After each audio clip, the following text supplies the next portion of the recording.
A cruz sagrada seja minha luz, não seja o dragão meu guia. Retira-te, Satanás, nunca me aconselhes coisas vãs. É mal que tu me ofereces, bebe tu mesmo dos teus venenos. A cruz sagrada seja minha luz, não seja o dragão meu guia. Retira-te, Satanás, nunca me aconselhes coisas vãs. É mal que tu me ofereces, bebe tu mesmo dos teus venenos. A cruz sagrada seja minha luz, não seja o dragão meu guia. Retira-te, Satanás, nunca me aconselhes coisas vãs. É mal que tu me ofereces, bebe tu mesmo dos teus venenos. Santo anjo do Senhor, meu zeloso guardador, se a ti me confiou a piedade divina, sempre me rege, me guarde, me governe, me ilumine. Amém. Podem sentar agora. Vocês abrem essa janela aqui, por favor, para o seminarista não morrer de calor. Miguel, você pode continuar tocando aí, viu? Boa tarde. Ixi Maria, nem parece que rezaram, né? Boa tarde. Muito bem. Que alegria nos encontrar nesta tarde para rezarmos e meditarmos sobre a terceira pessoa da Trindade, sobre o Espírito Santo. Diga para a pessoa que está aí do seu lado, diga: meu irmão, se prepare, porque Deus tem muita coisa reservado para você. Diga para ele: só começou. E quando nós rezávamos, quando o Cleiton rezava por mim, eu não sei vocês, mas eu estava com muita expectativa para este encontro. E quando começava a oração, eu fui tomando ainda mais de expectativa, porque quando clamamos o Espírito Santo, Ele vem ao nosso encontro. E aí o Senhor me recordava, furando um pouco o roteiro, que nem estava programado para falar disso, mas me recordava da passagem de Pentecostes e Atos 2. Logo no início, quando diz assim: chegando o dia de Pentecostes, estavam todos reunidos no mesmo lugar. De repente, veio do céu um ruído, como se soprasse um vento impetuoso. Amados, para que o Espírito venha sobre nós, não precisa de muito. É o de repente de Deus. É o agora. O Espírito precisa apenas encontrar corações abertos, desejosos. Quando o nosso coração ele está aberto, o de repente acontece. Diga para a pessoa que está do seu lado, diga: se seu coração estiver aberto, o de repente vai acontecer. Amém? E eu queria te convidar, quem trouxe a sua palavra, espero que todo mundo, abrir comigo em Ezequiel, no capítulo 37, do versículo 1 em diante. Ezequiel, capítulo 37, versículo 1 em diante. O tema desta pregação é: farei entrar em vós o sopro de vida. Vamos repetir? Farei entrar em vós o sopro de vida. Mais uma vez, que eu não escutei nada. Farei entrar em vós o quê? Muito bem. Eu sou meio assim, agoniado. Vocês vão falar muito, viu? Para ninguém dormir. Amém ou misericórdia? Ezequiel 37, do versículo 1 em diante. É a hora do curso bíblico, né? Vamos ver quem... Boa tarde, dona moça. Seja bem-vinda.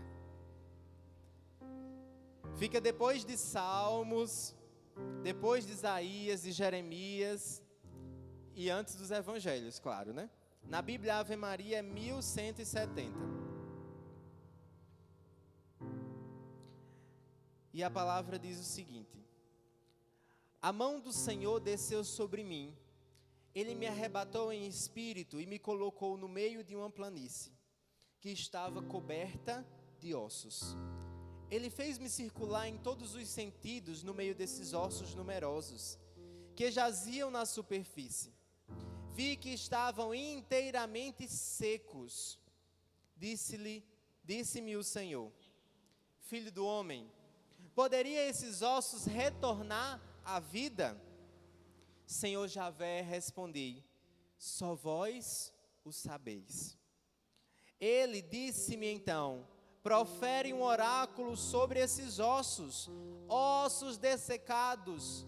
Lhes dirás: escutai a palavra do Senhor. Vou fazer reentrar em vós o sopro da vida, para vos fazer reviver. Porei em vós músculo, farei vir carne sobre vós, vos cobrirei de pele, depois farei entrar em vós o sopro da vida, a fim de que revivais, e sabereis assim que eu sou o Senhor. Profetizei, pois, assim como tinha recebido ordem. No momento em que comecei, um barulho se fez ouvir, em seguida um ruído ensurdecedor, enquanto os ossos se vinham unir aos outros. Prestando atenção, vi que se formavam sobre eles músculos, que nascia neles carne e que uma pele os recobria. Todavia não tinha espírito. Profetiza ao espírito, disse-me o Senhor. Profetiza, filho do homem, e dirige-te ao espírito. Eis o que diz o Senhor: vem espírito dos quatro cantos do céu, sopra sobre estes mortos, para que reviva. Proferi o oráculo que ele me havia ditado, e daí a pouco o espírito penetrou neles. Retomando a vida, eles se levantaram. Sobre seus pés, um imenso exército. Então o Senhor me disse: filho do homem, esses ossos são toda a raça dos israelitas. Eles dizem: nossos ossos estão secos, nossa esperança está morta, estamos perdidos. Por isso dirige-lhe o seguinte oráculo: eis o que diz o Senhor: ó meu povo, vou abrir os vossos túmulos e vos farei sair deles, para vos transportar à terra de Israel. Saberei então que eu é que sou o Senhor, ó meu povo, quando eu abrir os vossos túmulos e vos fazer sair deles. Quando eu colocar em vós o meu espírito, para vos fazer voltar à vida, e quando vos hei de reestabelecer sobre a terra. Sabereis então que eu sou o Senhor, que eu disse e o executei. Palavra do Senhor. Veja a sua palavra. Amados, essa palavra de Ezequiel, muito conhecida por nós, ela vai apresentar para nós esse campo, onde o profeta é levado pelo Senhor, e ao chegar naquele lugar, ele encontra apenas o quê? O que é que o profeta encontra quando chega no campo? Misericórdia, ninguém escutou a palavra. Ele encontra o quê? Ossos. Ossos ressequidos, vai dizer a palavra. Não era qualquer ossos. Era aqueles ossos que já estavam há tempo, que já estavam se quebrando, que estavam ressecados. E o profeta é levado para aquele lugar com o único objetivo do Senhor, que é de fazer aquilo que o tema da pregação vai nos dizer: farei entrar em vós o sopro de vida. O Senhor nos trouxe nessa tarde para fazer entrar em mim e em você um sopro de vida. Se você acredita, diga amém. Misericórdia, desse jeito o Espírito não vem. Se você acredita, diga amém. Muito bem. E aí, irmãos, nós precisamos entender que nesta passagem vai sendo apresentado um itinerário do cuidado de Deus por nós. Diante da morte, diante da perca, o Senhor vai apresentando um itinerário de cuidado, que eu vou convidando vocês a entenderem esse itinerário que o Senhor vai nos apresentando. Primeiro passo, Ele convoca um profeta. O primeiro passo do Senhor para esse itinerário diante da morte é convocar um profeta. E nesta tarde, nós também somos profetas, sim ou não? Quem aqui é batizado? Glória a Deus. Se você é batizado, você é chamado a ser profeta do Senhor. E o Senhor nos chama, enquanto profetas, para o quê? Para anunciar a vida. Será que no mundo que nós vivemos hoje, existem situações de morte? Será? Será que existem situações de enfermidade neste mundo que nós vivemos? Na minha cidade existe, aqui em Serra Branca eu não sei se tem, né?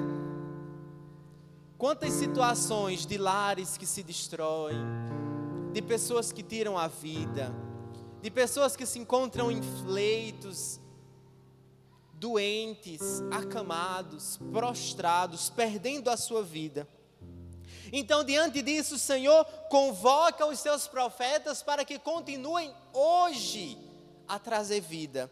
E aí o Senhor dá uma ordem para o profeta: profetiza sobre esses ossos. E aí eu te convido a pensar, quantas realidades próximas a você de morte existem?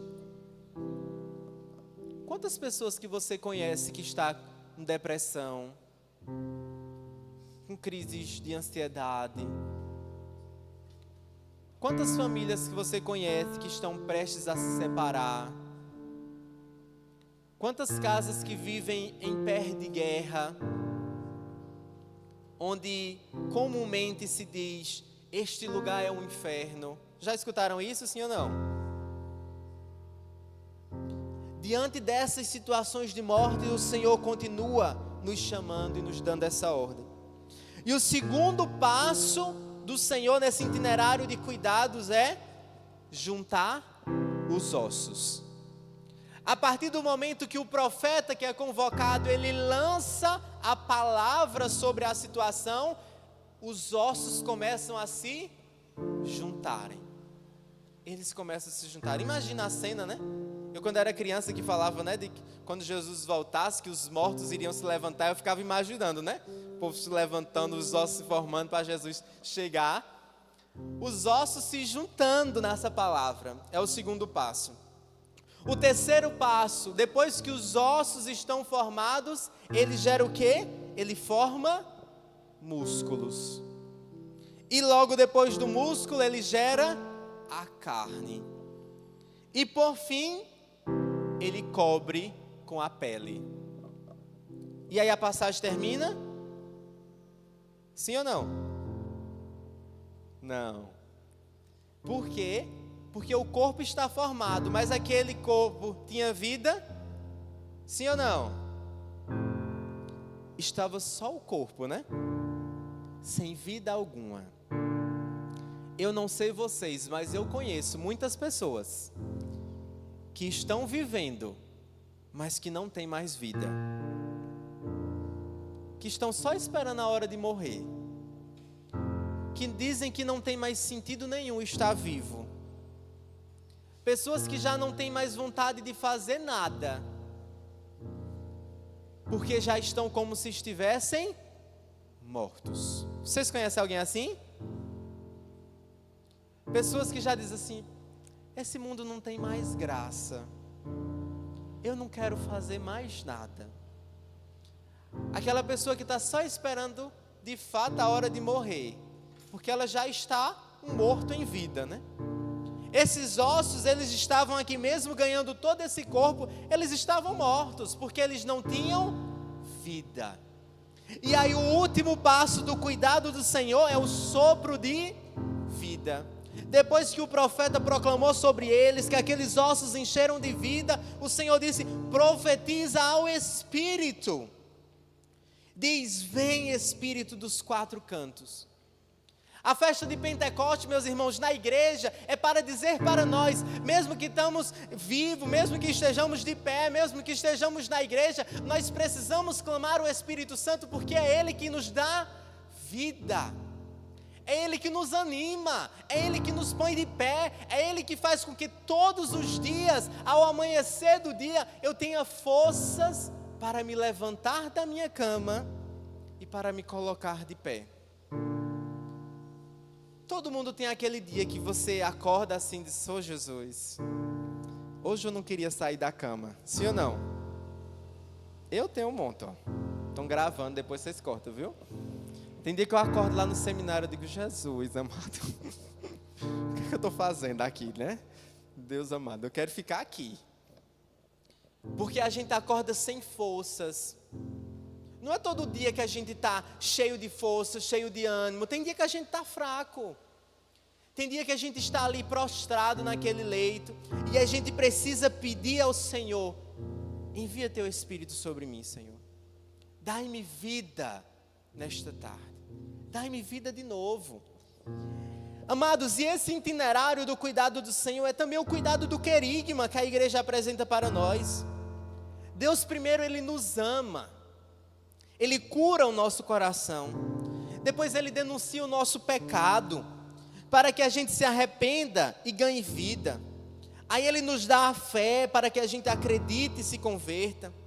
Com isso a gente declara que Jesus é o Senhor, reconhecendo que Ele é o dono da nossa vida, como Tomé, que ao ver as chagas de Jesus reconhece: meu Senhor e meu Deus.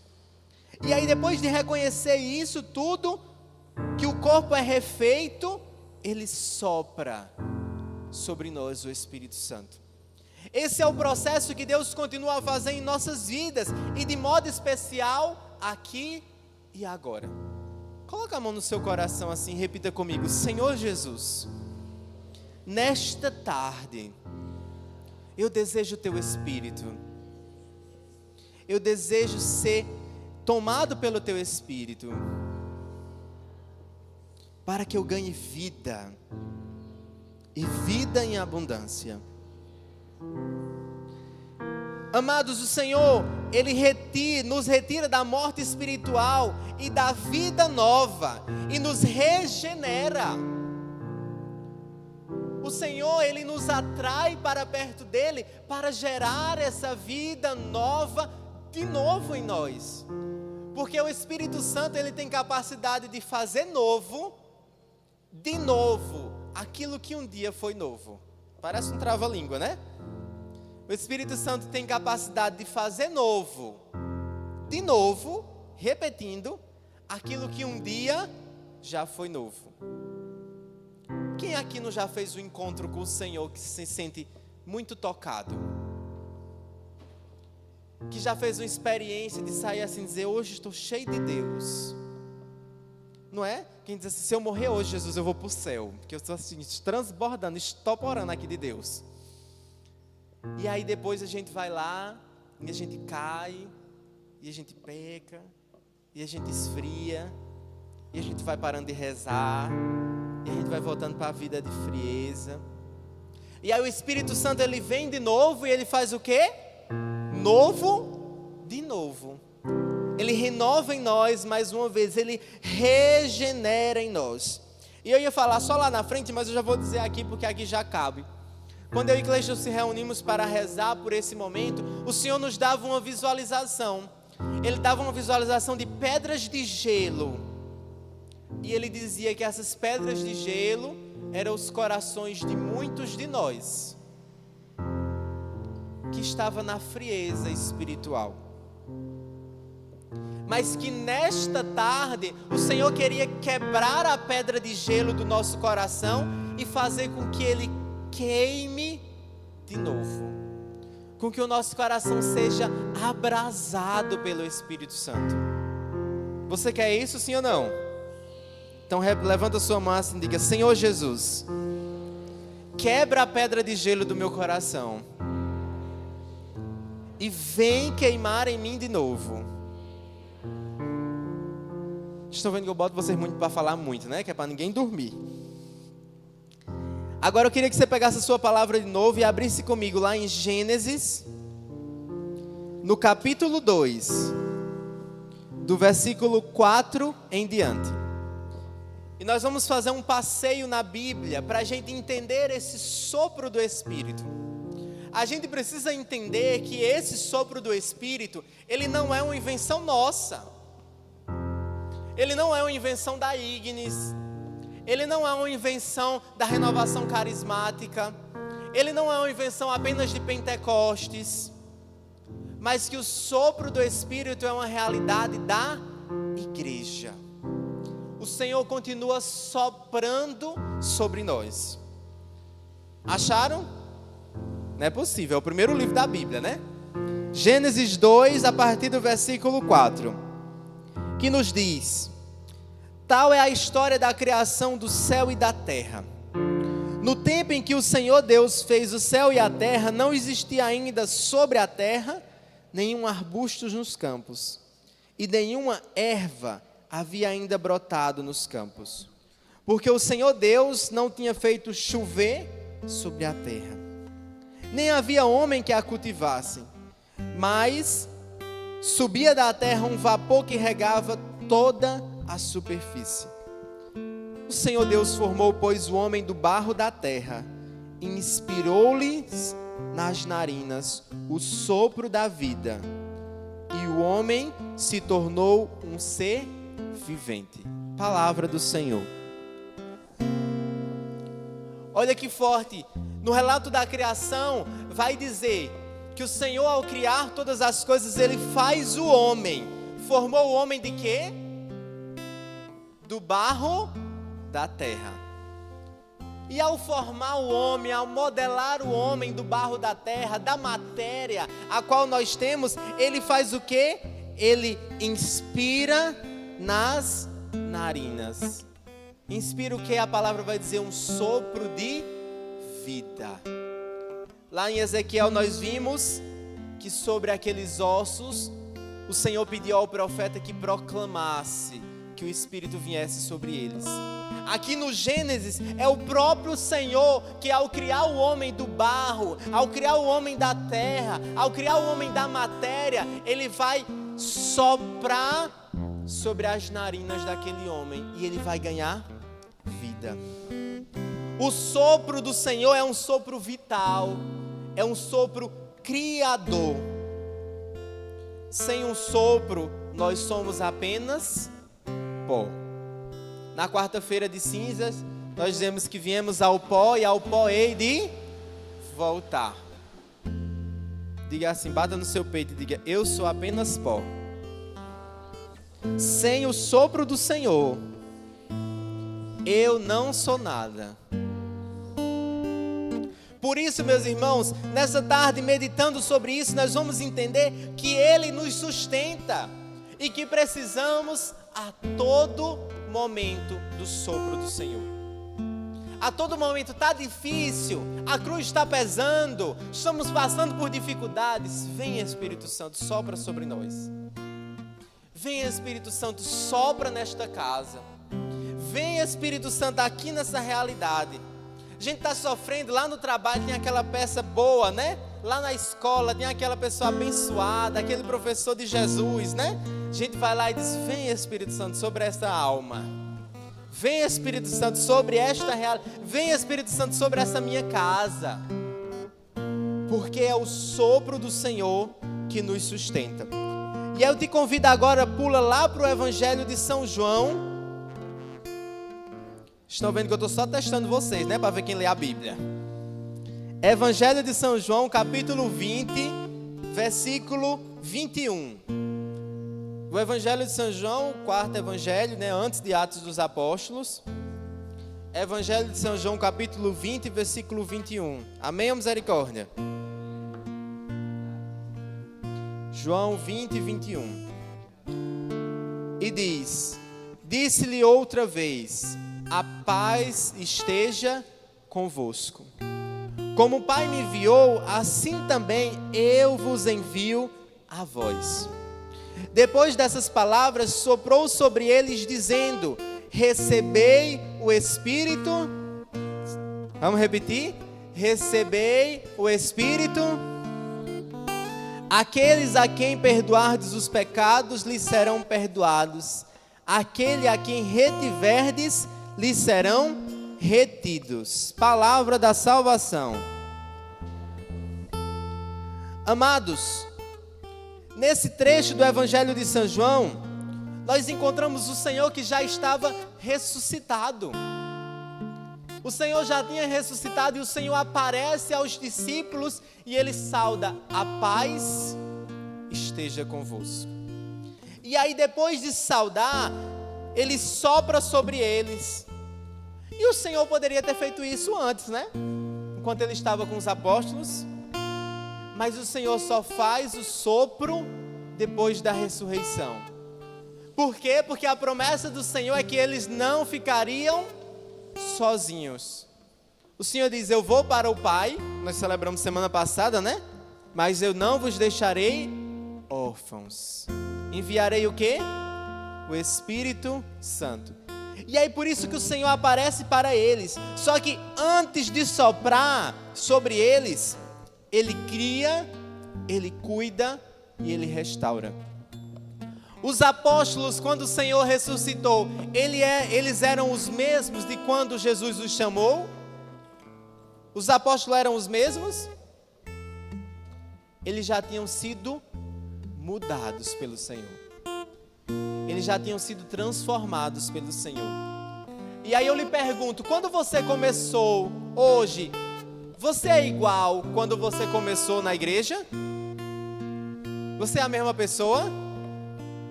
Espero que para melhor, né? Espero que ninguém esteja pior aqui, pelo amor de Deus. Mas a nossa tendência quando caminhamos para o Senhor é a gente ir melhorando. A gente ir aperfeiçoando a cada dia. Por isso aqueles apóstolos, eles foram formados pelo Senhor, eles foram sendo cuidados, eles foram sendo restaurados. E aí depois de toda essa obra, o Senhor sopra sobre eles. Neste livrozinho, que é a consagração ao Espírito Santo, da Renovação Carismática, que é um itinerário de 30 dias de consagração antes da novena de Pentecostes, o autor vem trazer para nós que o verbo que é usado aqui nessa passagem, que é o epussaon do grego, na tradução está dizendo de que ele soprou sobre eles. Mas a tradução original do grego vai dizer que ele soprou dentro deles. O Senhor, quando apareceu aos discípulos, meus irmãos, Ele não soprou por fora. Não é um vento começar aqui, que a gente abriu a janela, né, e correu um vento aqui sobre nós. Mas é o sopro que foi dentro deles. Lá no Gênesis, quando nós vimos que Deus criou o homem, diz o quê? Que Ele inspirou aonde? Nas narinas. O sopro foi aonde? Dentro deles. Lá no Ezequiel, quando os ossos tomaram corpo, o Senhor soprou aonde? Dentro deles. E eles ganharam vida. Hoje o Senhor deseja soprar aonde? O Senhor deseja soprar dentro de cada um de nós, para transformar a pedra de gelo, para transformar o nosso interior, para transformar a nossa tristeza, a nossa angústia, para transformar os nossos medos, para transformar o nosso cansaço, para transformar aquilo que nós trazemos dentro de nós e que tantas vezes pesa. O Senhor deseja soprar dentro de nós. E quem envia o Espírito Santo, meus irmãos, é o ressuscitado, é a palavra, é o verbo. Eu não sou muito do português, mas todo mundo sabe. O que é que significa verbo? Todo verbo é uma ação. Quando eu digo que Jesus é o verbo, eu digo que Ele é essa ação de quem? Do Pai. E Jesus, sendo essa ação do Pai, Ele age em nós enviando o Espírito Santo, que é o sopro. Amados, a experiência com o Espírito Santo, ela é sempre uma experiência trinitária. Porque o Pai que gera o Filho e o Filho que envia o Espírito. Santo Agostinho vai dizer para nós que o Pai é o amante, é aquele que ama. O Filho é o amado.